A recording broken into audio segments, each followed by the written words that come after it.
Okay, David, how you doing today? Doing well. How are you? Doing well, David. Look, wanted to just touch base with you today. We're getting ready for the Tri-State Soybean Forum.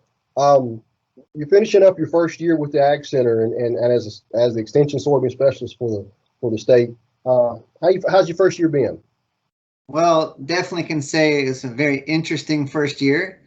I came here in January, came straight from Nebraska where I'd been living for 2 years. Um, I believe I probably left in the middle of a snowstorm, which was pretty much the norm up there. Came here and it might have been 75 degrees that first day. Pretty much stayed warm for most of the winter, the rest of the winter.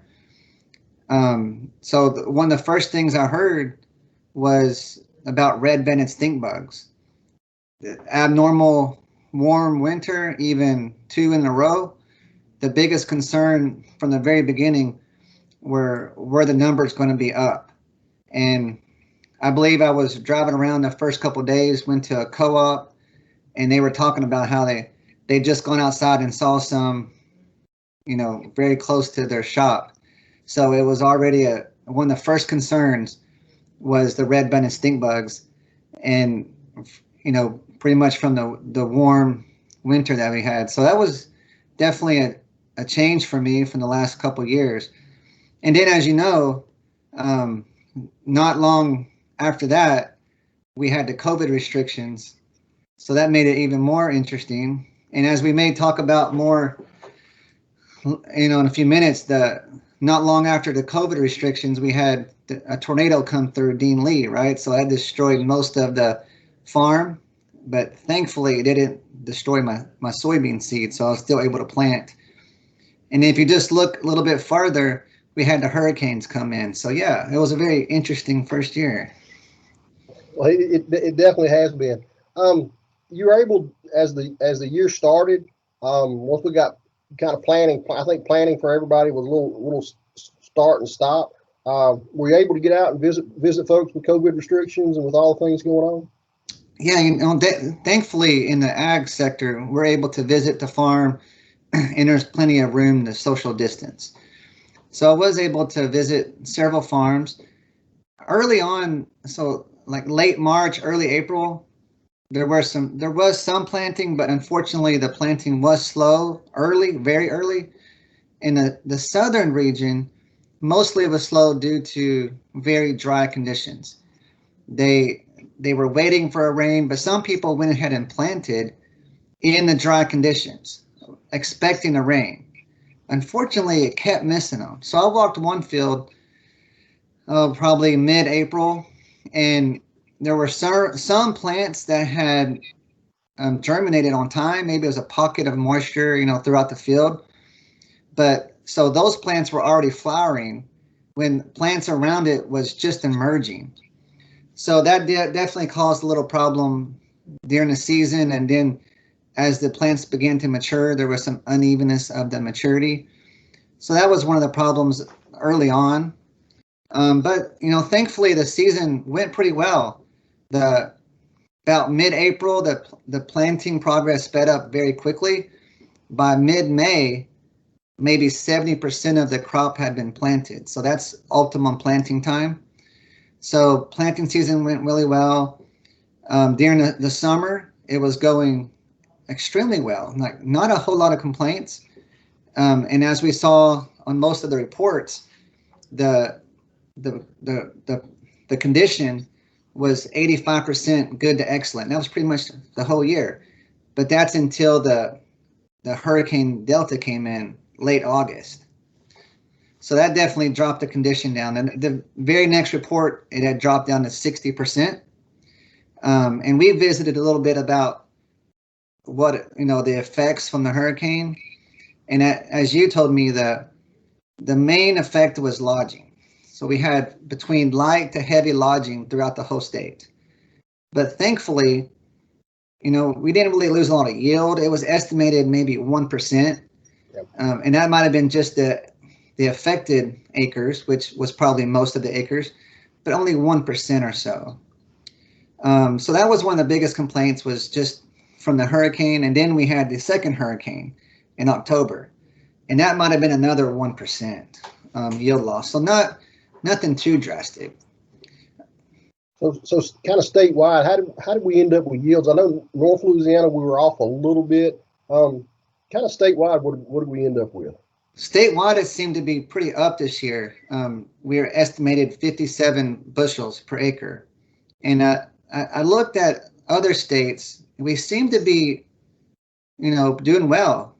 Maybe not the highest, but doing pretty well in comparisons. And if you look at compared to last year our acres was pretty much down. Our yield was down. So when you look at the total production this year, we're looking at just above 1 million acres harvested, at roughly 57 bushels per acre for a total of 58 million bushels statewide. And this would be 41% more than last year. So that's a pretty good increase from last year. We've kind of wrapped up the 2020 season. I mean, thankfully, we're coming to 2020 is coming to a close. What are we thinking about for 2021? What are you hearing for acreage and some of the things on the horizon? With the price is up right now, and certainly I realize it can go down, but it seems like it's up right now. And whenever I do hear some talk on the economics, it seems like the ending. Now I don't really know all of this, of course, but it seems like the ending supplies are lower. If you agree with that, so if the price is up and the supply is lower, it definitely points to more acres next year. And of course that depends on planting season and of course corn and cotton, the other rotational crops. But it seems like it's going to be up. You touched on the tornado that rolled through Dean Lee. I think Dean Lee's we're getting back down there. It's a slow process. What are we looking at kind of from a research standpoint? What you got going research wise? Thankfully we were able to do all of our research, and it was kind of a scramble effort at first. We're thankful here. We're next to LSU campus, and they had some open labs, and they're very, very spacious. So we were able to move into a lab, definitely had enough room to social distance. And that's how we were able to continue packaging and were able to plant on a timely fashion. So that was fortunate for this year. And we are definitely rebuilding from the tornado. The timeline, not really sure. We may still be, working around things for this coming year, but hopefully be in full force going forward very quickly. So some of the soybean issues I've heard from producers and agents and consultants, one major one is weathering. If we're not able to harvest soybean in the first moment it's ready, especially in Louisiana, we can have a lot of rain events. So there's a lot of concern if we have to wait to harvest soybean, we have some weathering events. Do we lose so much quality that we can't even harvest? When I came in the first few weeks, I heard, I guess it was 2019, there was a lot of acres that were lost due to weathering. So I did a lot of talk with, Dr. Copes, Josh, and he had already been doing some weathering study. So we take the variety trials, and you take some samples at harvest and you wait until we have a weathering event. You take more samples and you're able to take the quality and see if you have some resistance.